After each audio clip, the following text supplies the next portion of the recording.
মাজার, মসজিদ, মাদ্রাসা বা এতিমখানায় হামলা চালালে বা ধ্বংসের চেষ্টা করলে কাউকেই ছাড় দেওয়া হবে না বলে মন্তব্য করেছেন ধর্ম উপদেষ্টা ডক্টর আফামা খালিদ হোসেন।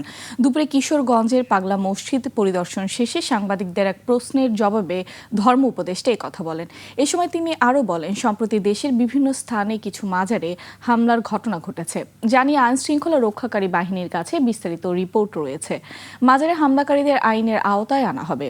এ সময় মাজার ও মসজিদ কর্তৃপক্ষকে নিরাপত্তা জোরদারের আহ্বান জানিয়ে সিসি ক্যামেরা স্থাপনের পরামর্শ দেন ধর্ম উপদেষ্টা। সর্বস্তরের মানুষ আমরা মসজিদ, মাদ্রাসা, এতিমখানা, মাজার এগুলো আমরা পাহারা দেব এবং কেউ যদি এখানে হামলা চালায় অথবা ধ্বংস করার পায়তারা করে তাকে আমরা আইনের আওতায় আনবো।